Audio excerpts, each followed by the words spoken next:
नमस्कार, आप सभी का फिर से स्वागत है हमारे YouTube channel maths with Subhash पे। कैसे हैं बच्चों? मैं उम्मीद करता हूं कि आप सभी बहुत अच्छे होंगे और अपने बोर्ड्स की तैयारी जो प्रिपरेशन है वो बहुत अच्छे से कर रहे होंगे।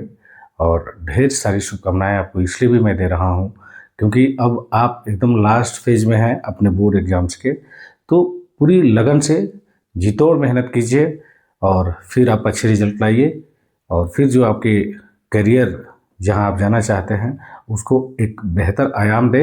इन्हीं शुभकामनाओं के साथ फिर से हम लोग स्टार्ट करते हैं। हम लोग जो सैम्पल पेपर को सॉल्यूशन कर रहे थे उस कड़ी में आज हम क्वेश्चन नंबर 9 देखेंगे। कल क्वेश्चन नंबर 8 तक देखे थे जिसमें डाइस का प्रोबेबिलिटी का एक बहुत ही शानदार क्वेश्चन था जिसे हम थोड़ा ज़्यादा वक्त लेकर के पूरी उस कंसेप्ट को हम खंगाल करके आपके सामने रखे, फिर हमने क्वेश्चन सोल्व किए। तो आइए क्वेश्चन नंबर 9 है, ट्रिग्नोमेट्री का एक सवाल है। क्या रहा है कि if sin 5x is equal to square root 3 where x is equal to 1 greater than 0 and less than is equal to 90, then x is equal to, कह रहा है कि 2 sin 5x is equal to root 3 है, square root 3 है। तो आप बताइए कि यहाँ पे x का वैल्यू क्या होगा। ये क्वेश्चन बहुत ही आसान है, बहुत आसान है। जब आप इसे सॉल्यूशन करेंगे, करना क्या है, दिया है 2 sin 5x is equal to square root 3। अब यहाँ से हम क्या करते हैं कि sin 5x is equal to root 3/2 कर लेते हैं। Again sin 5x is equal to, ये sin 60 डिग्री का वैल्यू हो जाएगा। sin 60 का वैल्यू कितना होता है, रूट 3/2। अब यहाँ से दोनों साइड से हमारा साइन है तो हम ये 5 इज इक्वल टू 60 डिग्री लिख सकते हैं। Therefore x is equal to 60/5 13 degree. ठीक है, ये बड़ा आसान सा था। ये क्वेश्चन नंबर हमारा आंसर जो होगा, 5 से यहाँ पे डिवाइड करेंगे तो ये 12 होगा। तो ये हमारा ऑप्शन नंबर बी आ जाएगा। ठीक है, बाई मिस्टेक के 13 हो गया था। ठीक है, अब नेक्स्ट जो क्वेश्चन होगा क्वेश्चन नंबर 10, हम वो देखते हैं। आइए, अब क्वेश्चन नंबर 10 है आपके सामने। 10 ये कह रहा है कि the sum of two numbers is 1 to 15, 1215 and their HCF is 81, then the possible pair of the such numbers are। देखिए, ये क्वेश्चन को ना सोल्व करते हुए पहले हम क्या करते हैं ना, इसका एक कंसेप्ट देख लेते हैं। मान लीजिए मेरे पास दो नंबर है, एक नंबर है 60 और दूसरा है 75। ठीक है, the sum of two numbers is 1। देखिए, अब यहाँ पे ना हम दो नंबर ले लिए। पहला जो नंबर होगा वो 60 है और जो सेकेंड नंबर मेरा होगा वो 75 है। अगर इन दोनों का हम सम देखें तो सम कितना होगा, 135। ठीक है, हम दो अपना से नंबर ले लिए, एक 60 लिए, एक 25 ले लिए। दोनों का सम कितना होगा, 135 होगा। अब हम दोनों का HCF निकालते हैं। तो HCF निकालते वक्त ना एक चीज़ें ध्यान रखेंगे कि जो दोनों में कॉमन होता है, जो मैक्सिमम कॉमन, जैसे यहाँ पे क्या होगा, इसको 15 × 4 लिखा जा सकता है और इसको 15 × 5।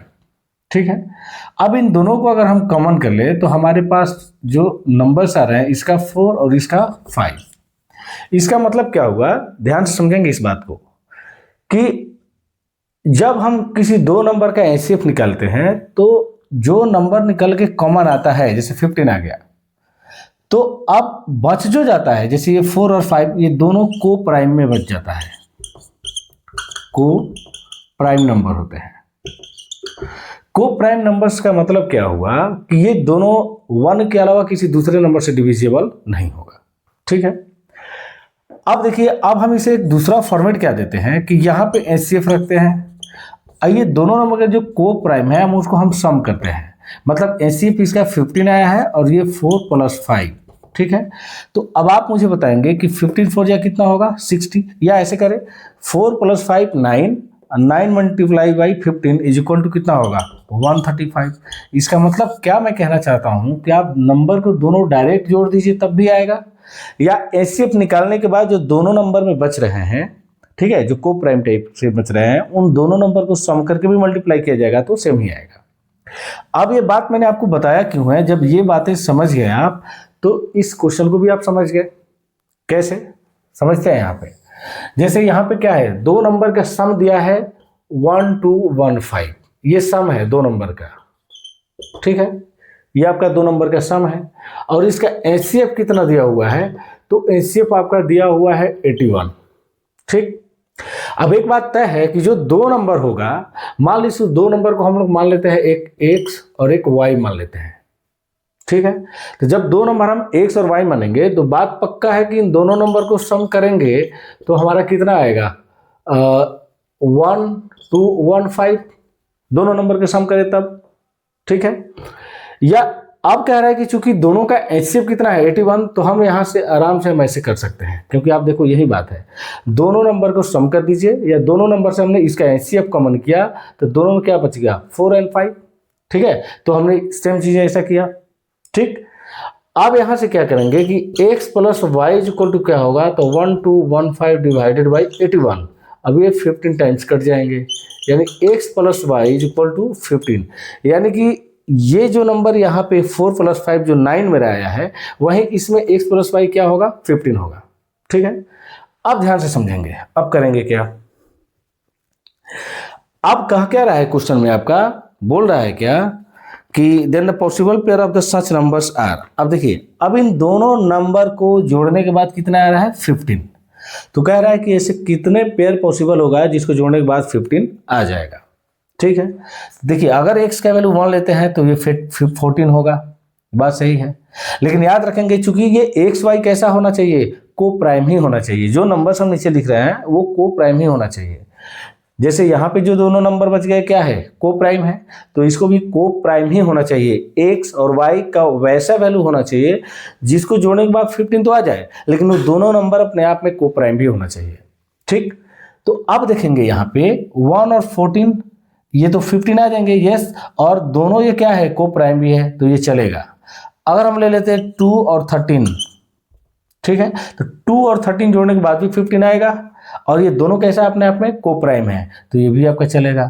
अगर हम 3 और 12 लेते तो ये दोनों जोड़ने के बाद 15 आ जाएगा, लेकिन ये दोनों को प्राइम नहीं है, कारण है कि 1 के अलावा 3 से भी दोनों डिविजिबल है, सो ये नहीं होगा।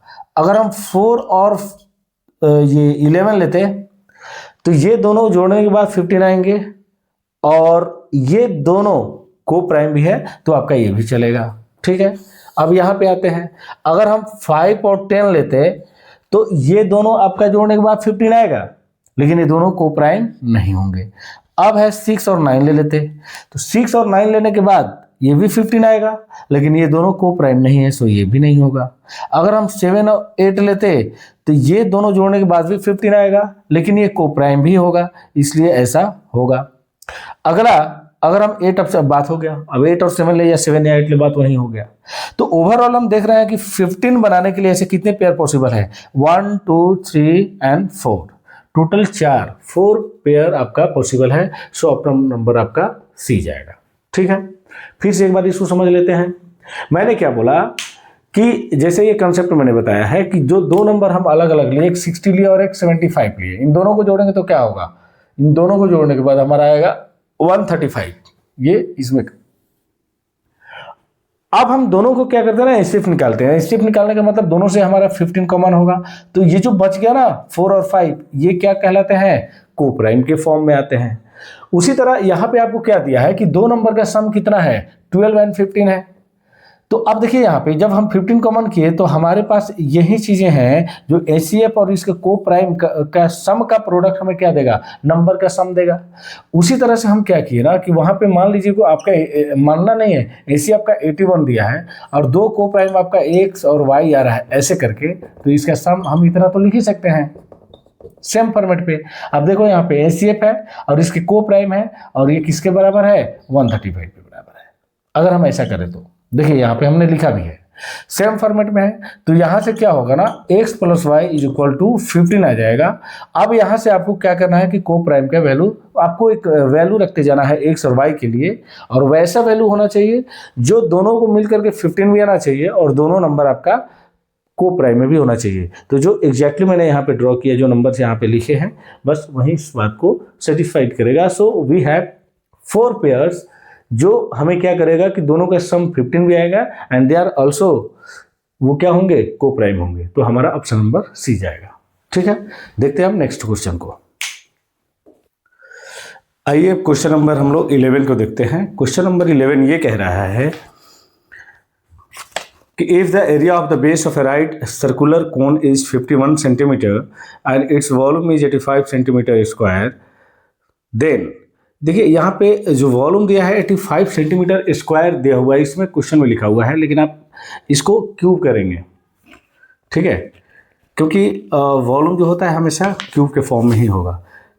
Then the height of the cone is given. अब सुनिए मेरी बात, आप एक कोन बनाइए,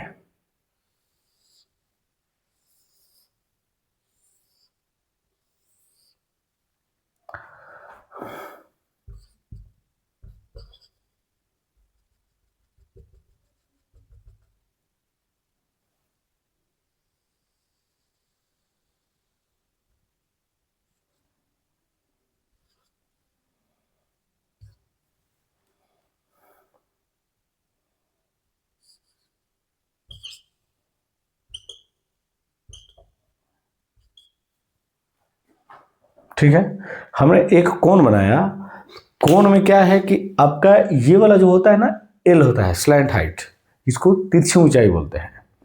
ये जो होता है आपका हाइट होता है, और ये हाइट जो होता है ना, यहाँ पे नीचे वाले पार्ट ये होता है सर्कुलर शेप में, एकदम सर्किल शेप में होता है। तो सर्किल शेप में ये चीज़ें यहाँ से ए से बी को जब टच करेगा तो ये डायमीटर हो जाएंगे। यहाँ जो पॉइंट ओ है, यहाँ से ये रेडियस कहलाएंगे, ये रेडियस कहलाएंगे। अब यहाँ से हाइट अगर जब इस पर फॉल डाउन करेगा तो ये 90 डिग्री का एंगल बनाएगा ही बनाएगा, क्योंकि हाइट का मतलब ये होता है कि वो किसी भी चीज़ के साथ 90 डिग्री का एंगल बनाएगा। ठीक है, तो इसको हाइट, इसलिए इसको राइट सर्कुलर, देखिए राइट सर्कुलर कोन भी बोला जाता है, क्योंकि यहाँ पे 90 डिग्री का एंगल बना रहा है हाइट। ये स्लैंट हाइट हो गया।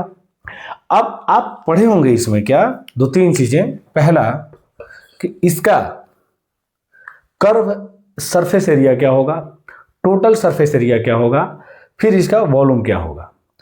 कर्व सरफेस एरिया जब आप पढ़े होंगे ना, CSA, ये होता है πr/l। ठीक है, जो टोटल सरफेस एरिया आप पढ़े होंगे TSA, तो ये क्या होता है ना कि πr/l यानी कि CSA curve surface area plus नीचे जो आपका सर्किल है ना, इसका एरिया यानी कि πr²। ठीक है, ये चीजें जब दोनों जोड़ते हैं तो टोटल सरफेस एरिया हो जाता है। अब यहां से हम क्या करते हैं कि πr कॉमन करते हैं तो बच जाता है l + r। ठीक है, तो ये चीजें ना आपका टोटल सरफेस एरिया होता है, और ये होता है आपका CSA। अच्छा, निचला वाला अगर बेस का अगर हम देखें, बेस का एरिया, बेस ऑफ कोन, ठीक है, यहां लिख देते हैं एरिया ऑफ बेस ऑफ कोन, ये भी है बेस ऑफ कोन, ये क्या होगा πr² होगा, क्योंकि बेस में कौन है, सर्किल है। ठीक है, तो ये चीजें आती हैं। और इसका जो चौथा हमें देखना है वो है वॉल्यूम, ये होता है 1/3 πr²h। ठीक है, तो ये 4 चीजें। फिर से देखिए, आप जब किसी भी मेंसुरेशन का क्वेश्चन बनाने जाते हैं तो मेंसुरेशन का क्वेश्चन बनाते समय एक बात ध्यान रखना होगा कि कुछ फॉर्मेट है, फॉर्मूला है, वो आपको दिमाग पे रखना होगा, कोई उपाय नहीं है। ठीक है, तो पहला हम देखिए कि कर्व सरफेस एरिया। कर्व का मतलब क्या होता है, जो चारों तरफ से हो, नीचे और ऊपर वाले एरिया को छोड़ देना है, जो चारों तरफ से घुमा हुआ हो, ऐसे उसको कर्व बोलते हैं। ठीक है, तो ये आपका कर्व हो गया। नीचे वाला आपका हो जो होता है बेस, और बेस में आपका सर्कुलर शेप का होता है। ये आपका हाइट हो गया, ये आपका स्लैंट हाइट हो गया। अब हमें करना क्या है कि कर्व सरफेस एरिया निकालना है। कौन सा एरिया, ये वाला, नीचे वाले को छोड़ करके। तो कर्व सरफेस एरिया πr/l होता है। अब ये क्यों होता है, ये एक्टिविटी हम लोग करेंगे बाद में, यहाँ पे एक्टिविटी करना उचित नहीं है। ठीक है, दूसरा है कि total surface area. Total surface area में हम क्या करते हैं कि कर्व सरफेस एरिया प्लस नीचे जो बेस है यानी कि सर्किल है, उसका एरिया को हम ऐड करेंगे तो हमारे पास ये चीजें आती है फॉर्मूला। बेस ऑफ कोन का जो एरिया हम निकालते हैं, तो चूंकि ये एक सर्कुलर शेप में है तो सर्किल का जो एरिया होता है पाई आर स्क्वायर होता है, तो वो चीजें दी गई हैं। और वॉल्यूम जो होता है 1/3 पाई आर स्क्वायर एच। ठीक, अब देखिए क्वेश्चन अब आपको दिया क्या है। क्वेश्चन में एरिया है, एरिया बेस ऑफ कोन वो 51 सेंटीमीटर स्क्वायर है, और वॉल्यूम क्या होता है 1/3 पाई आर स्क्वायर एच। वो वॉल्यूम दिया किसके बराबर है 85 सेंटीमीटर क्यूब के बराबर। अब ये 1/3 पाई आर स्क्वायर के वैल्यू यहाँ पे देख लेंगे आप, कितना होगा 51 सेंटीमीटर स्क्वायर। क्यों बोले हैं, क्योंकि एरिया ऑफ बेस ऑफ कोन है, और बेस ये क्या है आपका सर्कुलर है, तो हम इसको ऐसे भी लिख सकते हैं pi are square is equal to 51 centimetre square. ठीक है, तो यहाँ से पाई आर स्क्वायर का वैल्यू आप यहाँ रख दीजिए 51, और into h is equal to 85। 3 से ये 17 टाइम्स, 70 से ये 5 times, therefore H is equal to 5 centimetre ऐसे आएगा। फिर से एक बार समझ लेंगे, मैंने क्या बोला कि सबसे पहले हमें क्या करना है कि कोन का जो भी फॉर्मूलाज है यहाँ पे मैंने आपको लिख दिया। ये कर्व सरफेस एरिया है pi r l, total surface area है pi r into l plus r. आपका बेस एरिया जो होगा बेस ऑफ कोन का वो पाई आर स्क्वायर होगा, स्लैंट हाइट एल दिया हुआ है, एल निकालने के लिए भी एक फॉर्मूला होता है, फिलहाल उसकी जरूरत नहीं है। वॉल्यूम जो होता है 1/3 पाई आर स्क्वायर एच होता है। अब इन सब चीज़ों को आप देख लीजिए, यहाँ पे गिवन क्या है आपको, area of base of cone pi are square 51 centimetre square दिया है, वॉल्यूम 85 सेंटीमीटर क्यूब दिया है, और वॉल्यूम का formula 1/3 pi are square H होता है। तो यहाँ पाई आर स्क्वायर का वैल्यू हम 51 रख करके पुट करके ऐसे बना लेंगे। ठीक है, नेक्स्ट क्वेश्चन। आइए अब हम लोग देखते हैं क्वेश्चन नंबर 12। क्वेश्चन नंबर 12 है, if zeros of the quadratic polynomials a x square plus b x plus c bracket में a and C not is equal to 0 are equal, then. देखिए question पहले समझते हैं। एक क्वाड्रेटिक इक्वेशन आपको दिया है a x square plus b x plus c. ये क्वाड्रेटिक इक्वेशन का फॉर्म भी होता है, जहाँ बोला है कि A and C not is equal to 0। ये बात लिख इसलिए देता है क्योंकि अगर ए यहाँ पे 0 पुट कर देंगे तब तो ये पूरा का पूरा 0 बन जाएगा, सी अगर 0 बन गया तो ये चला जाएगा लीनियर इक्वेशन में। ठीक है, तो अब देखिए लीनियर पॉलिनोमियल, अब यहाँ क्वाड्रेटिक पॉलिनोमियल में हमें a x square plus b x plus c दिया हुआ है। अब ये बात बोला भी है कि A and C not is equal to 0 are equal, लेकिन यहाँ पे क्या है ना, इसके जीरोज इक्वल है, दे रखा है if the zeros of the quadratic polynomial इतना आर इक्वल, जीरोज इक्वल है। देखिए जब जीरोज इक्वल होता है ना तो आप डिस्क्रिमिनेंट पढ़े होंगे, डिस्क्रिमिनेंट का वैल्यू जो होता है वो 0 बन जाता है। फिर से मैंने क्या बोला कि अगर किसी क्वाड्रेटिक पॉलिनोमियल्स का जीरोज अगर इक्वल है, यानी उसका x का वैल्यू अगर 0 आ गया, सॉरी इक्वल आ गया, तब एकदम निश्चित है कि उस क्वाड्रेटिक इक्वेशन के जो हम डिस्क्रिमिनेंट निकालेंगे वो 0 आएगा। पहले इसे हम समझ लेते हैं कैसे। जैसे हम एक इक्वेशन लिखते हैं X square minus 6x plus 9 is equal to 0। ठीक है, ऐसा ले लेते हैं, इसको सोल्व कर लेते हैं। पहले x minus 3x plus 9 is equal to 0 आ गए। अब x यहाँ से कॉमन करेंगे तो x माइनस 3, और यहाँ से माइनस 3 कॉमन करेंगे तो x minus 3 is equal to 0 आ गया।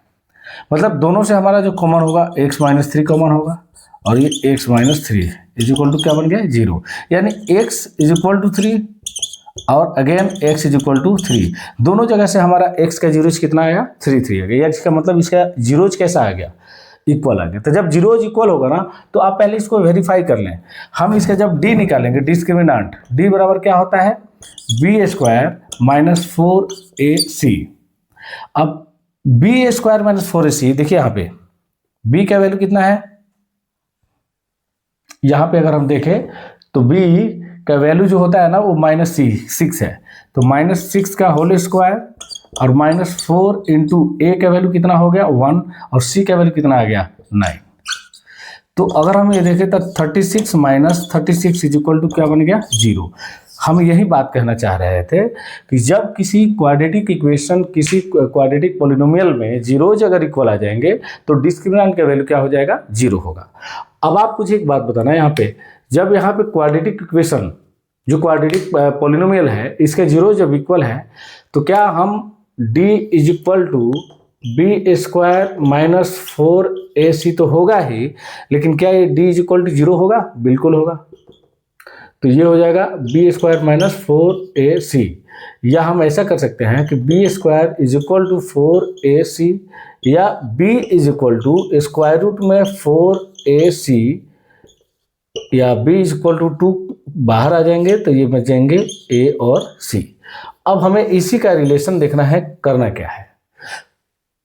पहले ये बात समझ में आई कि d is equal to B square minus 4ac है, या 4ac होता है, तो यहाँ पे d अभी क्या होगा? 0 होगा। क्यों 0 होगा? क्योंकि आपको दिया हुआ है कि इसका जीरोज क्या है? इक्वल है। तो जब जीरोज इक्वल होगा तो डिस्क्रिमिनेंट का वैल्यू ऑलवेज 0 होगा। अब यहाँ से हम क्या करते हैं, अब ये टर्म को इधर लाते हैं, तो माइनस 4ac है, इधर आ जाएगा तो प्लस 4ac हो जाएगा। मतलब हम लिख सकते हैं B square is equal to 4ac। अब b को जब हम इधर स्क्वायर है, हम स्क्वायर रूट में इधर ले जाएंगे, डालेंगे तो 4ac होगा, यहाँ से 2 बाहर निकल जाएंगे, अंदर ac फंस जाएगा। आप ध्यान देंगे पहला नंबर ऑप्शन क्या कह रहा है कि C and B must have opposite sign. C and B, ध्यान रखेंगे, यहाँ C है और यहाँ B है, बोला है अपोजिट साइन है। तो पहला बात, अगर मान लेते हैं अपोजिट साइन का मतलब है अगर ये पॉजिटिव होगा B तो C नेगेटिव होगा, अगर ये नेगेटिव होगा तो C पॉजिटिव होगा। आप ध्यान दीजिएगा, सॉरी, देखिए अगर हम b को पॉजिटिव लेते हैं, नेगेटिव लेते हैं, तो हमारा जो c होगा वो पॉजिटिव होगा। तो वैसे केसेस में तो यहाँ पे कुछ वैल्यू निकल जाएंगे, क्योंकि यहाँ पॉजिटिव जब होगा तो कुछ ना कुछ वैल्यू निकलेगा। लेकिन सेम टाइम में अगर मैं ये चीजें सोचूं कि अगर ये पॉजिटिव हो और c नेगेटिव हो, तो अगर c नेगेटिव होगा तो आप मुझे बताइए क्या ये नंबर कभी बाहर निकलेगा? नेवर, कभी नहीं। क्यों? क्योंकि स्क्वायर रूट के अंतर्गत में कोई भी नंबर अगर माइनस में है तो वो नंबर रियल नंबर नहीं होता है, वो इमेजिनरी में चला जाता है। ठीक है, फिर से समझेंगे, कोई भी नंबर स्क्वायर रूट के अंडर में, अंडर स्क्वायर रूट अगर वो नेगेटिव नंबर है तो they are not a real number, they are always imaginary number. अब वो इमेजिनरी नंबर ये बाद में पढ़ेंगे हम लोग, कम्प्लेक्स नंबर जब इंटरमीडिएट में जाइएगा तो वहाँ पे कम्प्लेक्स नंबर पढ़ना है, जिसमें आयोटा वगैरह के बारे में पढ़ना है, तो वो चीज़ें अलग हो गई। लेकिन फिलहाल आपको यहाँ पे क्या हो गया ना, इतना बात समझ में आना चाहिए कि जब भी कोई नंबर स्क्वायर रूट के अंदर में अगर वो नेगेटिव है तो वो नंबर रियल नंबर नहीं हो सकता है। जैसे स्क्वायर रूट में अगर -4 मैं लिखूँ और बोलूँ कि इसका वैल्यू बताइए क्या होगा, तो आप फाइंड आउट नहीं कर सकते हैं, निकल ही नहीं सकता है, ना +2 होगा ना -2 होगा। ठीक है, निकल ही नहीं सकता है, क्योंकि ये इमेजिनरी नंबर आ गया। तो अब ध्यान से समझेंगे कि अगर ये पॉजिटिव है तब तो ठीक है, अगर ये नेगेटिव हो गया तो ये इमेजिनरी नंबर होगा। तो क्या इस बात की गारंटी है, ये बोला है कि नहीं C पॉजिटिव ही होना चाहिए, B नेगेटिव होना चाहिए, या B पॉजिटिव होना चाहिए, नेगेटिव होना चाहिए, ये पॉजिटिव होना, ऐसा कुछ बोला है नहीं। तो दोनों तरीके से हम चीज़ों को देखेंगे। अगर ये पॉजिटिव है और नेगेटिव आ गया तब ये अनरियल नंबर हो जाएगा, इमेजिनरी हो जाएगा। अगर ये पॉजिटिव है तब तो कुछ हद तक ठीक होगा। तो इसलिए ये चीज़ें हमारे लिए सही नहीं है। ऑप्शन नंबर ए हमारा गलत हो जाता है। ऑप्शन नंबर बी में जाते हैं तो लिखा कि C and A must have the opposite sign. C और A, अब एक इस बार देखिए, C और A ये स्क्वायर रूट के अंतर्गत में जो दो नंबर है आपके पास C और A, इन्हें दोनों के बारे में बोल रहा है कि must have the opposite sign. अगर इन दोनों में अपोजिट साइन हो गया तब तो ये और गलत बात हो जाएगी, क्योंकि अगर ये पॉजिटिव तो ये नेगेटिव, ये पॉजिटिव तो ये नेगेटिव, कहीं से कोई ना कोई एक तो नेगेटिव हो ही जाएगा। तो जब नेगेटिव हो जाएंगे तो आप मुझे बताओ ये रियल नंबर नहीं होगा, ये भी इमेजिनरी नंबर हो जाएंगे। So this is also wrong. C number में कि C and B must have same sign. C और B, देखिए C और B दोनों को सेम साइन होना चाहिए। ठीक है, अब सेम साइन का मतलब तो ये इस बात की गारंटी है नहीं कि वो पॉजिटिव ही होंगे, नेगेटिव भी हो सकता है। ये नेगेटिव तो ये भी नेगेटिव, ये पॉजिटिव तो ये भी पॉजिटिव। तो अगर दोनों पॉजिटिव है तब तो बात सही होगी, तब तो अच्छा होगा। लेकिन अगर दोनों नेगेटिव आ गए तब बिल्कुल बात गलत होगी, क्योंकि फिर जब ये नेगेटिव हो जाएंगे तो फिर ये अनरियल नंबर इमेजिनरी नंबर में आ जाएंगे। तो ऐसे सिचुएशन में हमारा ऑप्शन नंबर सी भी खत्म हो जाता है। तब हमारे पास ऑप्शन नंबर एक ही बचता है डी, बट इसको भी चर्चा कर लेते हैं। अब लिखा है कि C and A must have the same sign. बिल्कुल एकदम सही होगा, दोनों को सेम साइन होना चाहिए। अगर दोनों पॉजिटिव है तभी भी रियल नंबर, और दोनों नेगेटिव है तभी भी रियल नंबर, क्योंकि negative multiply by negative is always positive. ठीक है, तो हमारा ऑप्शन नंबर डी जाएगा। फिर से एक बार हम इसको रिपीट करा दें। इस क्वेश्चन को जैसे बोला है कि किसी क्वाड्रेटिक पॉलिनोमियल्स का उसका जो जीरोज है इक्वल है, तो हमेशा एक बात ध्यान में रखेंगे कि जब भी किसी क्वाड्रेटिक इक्वेशन का जीरोज इक्वल होता है तो वैसे केसेस में ना वहाँ डिस्क्रिमिनेंट का वैल्यू हमेशा जीरो होगा। जब डिस्क्रिमिनेंट का वैल्यू जीरो होगा तो ये चीज़ें यहाँ से हम डिराइव करेंगे, ठीक है। यहाँ b का जो वैल्यू होगा वो अंडर स्क्वायर रूट में 4ac होगा या 2 स्क्वायर रूट में ac होगा। अब इसी रिलेशन को हमें बाई ऑप्शन हमें देखते चले जाना है, जहाँ पे ये चीज़ें ये तीनों गलत हो गया, हमारा ये चीज़ें एकदम करेक्ट है। सो हमारा ऑप्शन नंबर डी जाएगा, ठीक है। चलिए फिर हम नेक्स्ट क्वेश्चन की तरफ मूव करते हैं।